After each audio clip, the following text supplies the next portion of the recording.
కాంతార నివాసుల యోగించుల కన్న విరాగములు కనబడుచున్నాడవే అంత రాజ్య భోగవరత్ము ఖండమైనచో రాజసూయాది మహధ్వరంబులు చేసి రాజసంఘముల వధింపనేలా తద్ధన రాజ్యముగే కొననేలా అర్జున. ఆ మాటలకేమి గాని నేను ఒక అంశము చెప్పేది వినుము. ధర్మ వ్యతిరిక్తము కాకునచో వినియద. ధర్మమనగా ఎట్టిది? శాస్త్ర దృశ్యము లోక విరుద్ధము కాదని ధర్మము. లోకాచారమునకు ధర్మమునకు సంబంధము లేదే. అట్లేరు నా మనస్సునకు ఇష్టమైన చో వినియద. నీకిష్టము కానిది ధర్మము కాదా ఏమి? అవునో కాదో ఈ వితర్కమేలనయ్యా. బావా మాధవ, మీరు చెప్పదలసిన దానిని ఏదో చెప్పుమయ్యా. అర్జున, నీవును నేనును ప్రాణమిత్రులము బంధువులము కదయ్యా. యథార్థమే. నేను కాదంటున్నా ఏమయ్యా? అత్యుడు నాకు అపచారము నచ్చిన దురాచారుడు నీకు కూడా అపచారము చేసినట్టు కాదు. అఖిల రాజ వంశములలో నాకు అవమానము సంఘటిల్లిన అది నీకు సంప్రాప్తమైనట్లు కాదు. సమస్త విషయములందు నీ కార్యములు నావిగా భావించుచుండ నీవే ఇట్లు చేయవచ్చున. నీ వధించదన్న వానికి నీవు భయము సంగవచ్చున. అర్జున, మనము భయులము. ఆ దురత్తుని దండ హస్తుని పాలికంపవలను. మాధవ, నీ వాన తెచ్చినదంతయు నిజము, కానీ అధర్మము వలన నేను భయపడుచున్నాడనయ్యా. నేను నీకు వయోజ్యేష్ఠుడను. గురుజనములు ఆనతిచ్చినప్పుడు కొండికి వాడు ధర్మమునే ధర్మముని విచారింపక ఏ పనైనను చేయదగదు. తల్లి భార్గవ రాముడి పితృవియోగం మన తల్లి తన గండ్రగొట్టెల తల్లిలు మాతృశాస్త్రంబున తండ్రిని జలంబుల పారద్రోషి కావున ధర్మ సూక్ష్మంబు నరసి వర్తింపమయ్యా. మాధవ, ధర్మ నిరతులు ఎందరో ఉండగా ధర్మ నిరతులు ఉదాహరణగా గైకొళ్ళలేనయ్యా.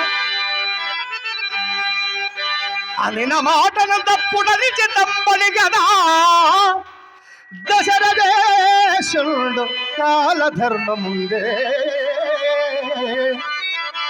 నిత్య శూద్రతమచోమేతుడ ఉండన గదా మన హరిశ్చంద్రుడు మాలగొలిచే.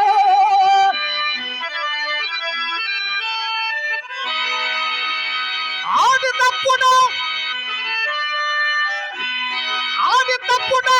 దోషమని గదా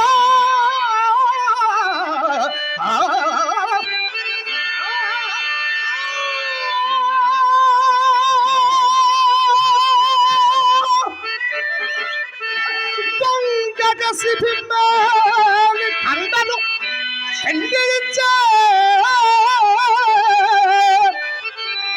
సత్యవ పాలనా శక్తి కలుగుండే కదా కులయం బొంబలి కోల్పోలే.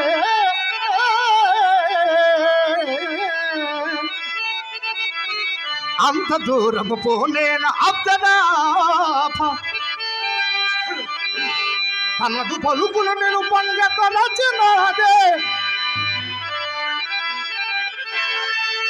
అఖిల సంపదలకు బాసి అడవులోను అఖిల సంపదలకు బాసి అడవులోను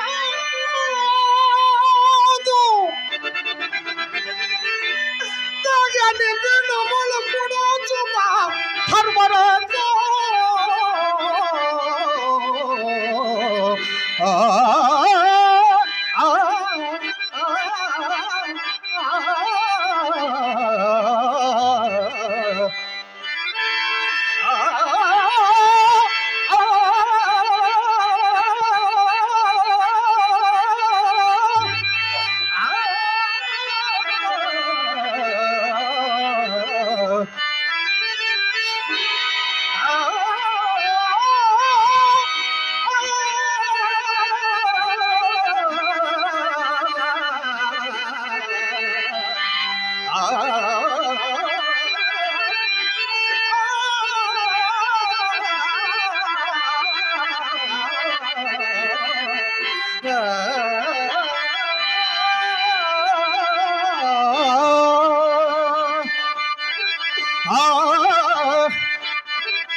అర్జున, నేనెన్ని విధములు చెప్పినా నీ మూర్ఖత విడవుకున్నావు. మన పూర్వ వృత్తాంతం పెంచుకు ఎరింగించని గుణము మొదటి కావనమునందు అత్యంత నిష్ఠాగరిష్ఠులై నరనారాయణులు ఎరువురు తపపరసంతుల ఎందురు అందు నరాంశమున నీవును నారాయణాంశమున నేను సకల సర్వం సహాభార నివారణార్థము పాండవ యాదవ వంశమున క్రమంబున ఉదయించితివి. నా వాక్యములందు యథార్థమున రంగు కోరేను చూడు. కళాభిమానులు, కళా పోషకులు, విజయవాడ వాస్తవ్యులు, శ్రీ ఆంజనేయ విలాస్ అధినేత హోటల్ కమ్ లాడ్జీ అన్నీ కూడా దాదాపుగా 4-5 బ్రాంచీలు నడుపుతూ కళారంగం అంటే అభిమానంతో వారు కూడా కళాకారులే. ఆ యొక్క కళల మీద ఉన్నటువంటి ప్రేమ వాత్సల్యంతో విజయవాడ నుంచి ప్రత్యేకంగా ఈరోజు నాటకం చూడడానికి వచ్చారు. వాస్తవంగా కంకణ ధారణ జరిగిన రోజే రావాల్సిన మాట, వాతావరణం అనుకూలించలేదు. అన్నగారు ఫోన్ చేసి మరి ప్రత్యేకంగా తెలియజేయడం జరిగింది. అదే అభిమానంతో పెద్దలు నన్ను ప్రోత్సహిస్తూ 500 రూపాయలు చదివించున్నారు అన్నగారు. వారికి మా హృదయపూర్వక ధన్యవాదాలు. అన్నగారు గాడి ఆంజనేయులు అన్నగారు కళా పోషకులు, కళాభిమాని ఇలాంటి వాళ్ళు ఉండబట్టే ఈ నాటకం ఇంతవరకు బ్రతకడానికి ఒక ఆస్కారం ఏమంటే ఇలాంటి మహానుభావులు ఉండబట్టే ఈ నాటకం ఇంతవరకు బ్రతుకుతుంది. అలాంటి మహానుభావులు ఇంతవరకు విజయవాడ నుంచి వచ్చి మా కళను ప్రోత్సహిస్తూ మమ్మల్ని ఆశీర్వదిస్తూ 500 రూపాయలు పర్యటన చేసినారు. వారికి ఆ శ్రీరామచంద్రుడు అష్టైశ్వర్య ఆయురారోగ్య భోగ భాగ్యములు ప్రసాదించమని ఆ భగవంతుని మరి వేడుచున్నాను.